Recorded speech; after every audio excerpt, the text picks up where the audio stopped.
Sainte fête de l'Immaculée à vous tous.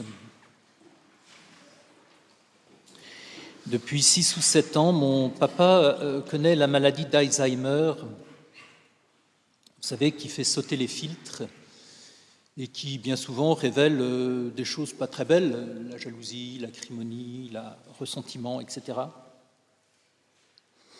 Et chez mon papa, au cours des dernières années, ces filtres qui ont sauté ont révélé l'abîme de tendresse de son cœur. Il s'est mis à refaire quotidiennement des déclarations d'amour à maman et à donner à ses enfants des mots de tendresse qu'il n'avait jamais eus parce que c'était un homme patriarche, rigoureux, qui ne laissait pas parler ses sentiments, au point que son psychiatre gériatre est émerveillé. Il en va aussi comme ça un peu des saints dans les derniers mois, dernières années de leur vie. J'entendais parler de frère Théophane de Céphon, un homme simple et qui a eu des paroles de lumière et de feu dans les dernières années de sa vie. Paroles de lumière et de feu qui impactaient tous sans qu'il n'en ait eu la formation ou je ne sais quoi. Ainsi, étonnamment, nous avons en nous un lieu immaculé. Nous avons en nous un lieu immaculé où le démon n'accède pas. Alors,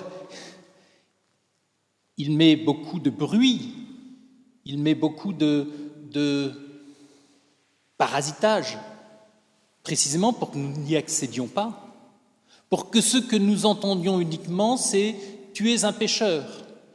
Ces deux stratégies, tu es un pécheur, ou tu n'es pas un pécheur, pour nous faire croire que nous ne le sommes pas, ou tu n'en as pas encore fait assez. Et au final,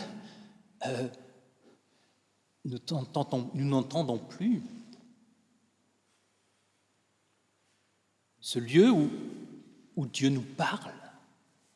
C'est ça ce dont parle saint Paul aux Éphésiens, là où le Père nous a voulu immaculer depuis la fondation du monde. Là où il nous a choisis immaculés, c'est là où Dieu nous crée, Dieu nous parle,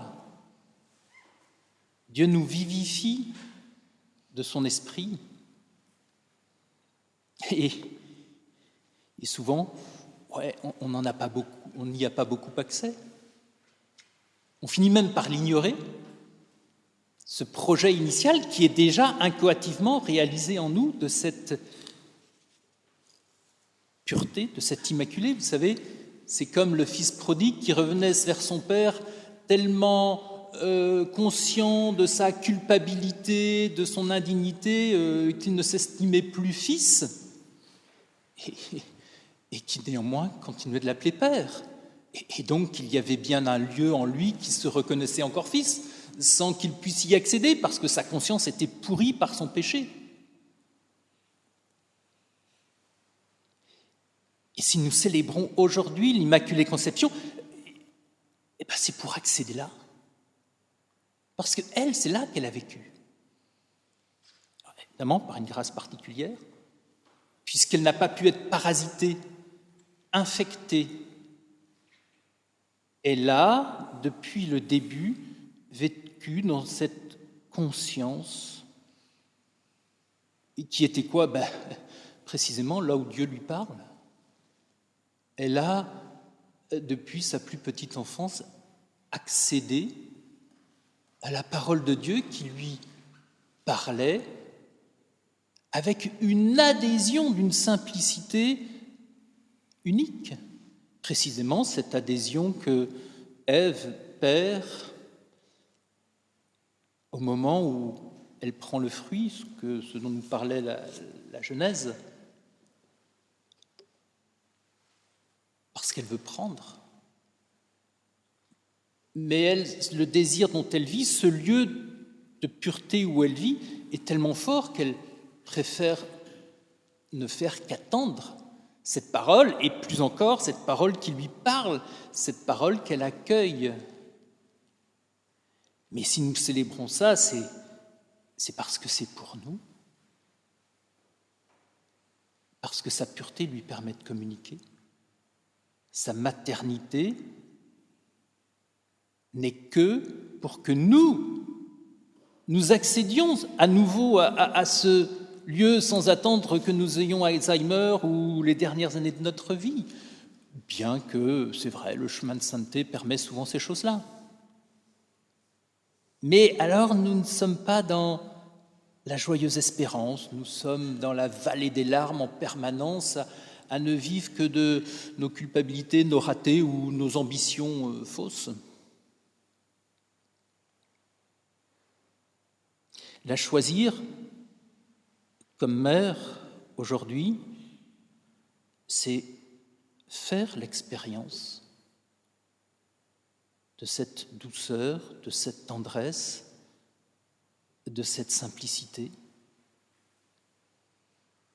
de ce commencement initial de notre vie spirituelle, c'est-à-dire où Dieu nous parle, où la parole de Dieu redevient fraîche, vivifiante. Et selon le dessein de Dieu, il n'y a qu'en elle, en plus, que nous pouvons retrouver cette source qui jaillit en nous.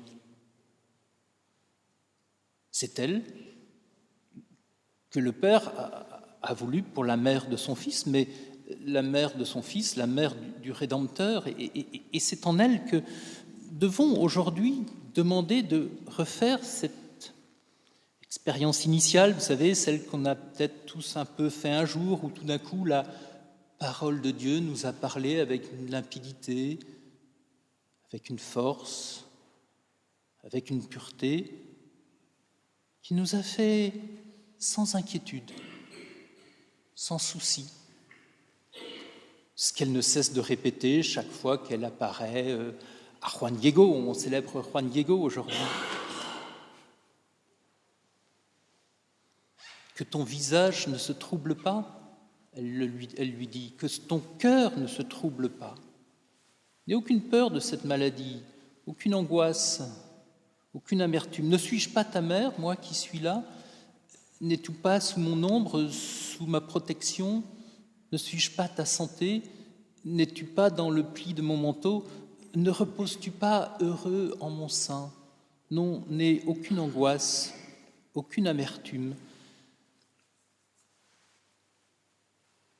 Et c'est l'expérience, pas simplement la connaissance, l'expérience qu'elle veut que nous goûtions aujourd'hui en prenant refuge en elle et en goûtant son immaculée conception pour qu'elle nous révèle à chacun de nous aussi ce lieu qui est proprement nous-mêmes de tendresse, de force, de pureté.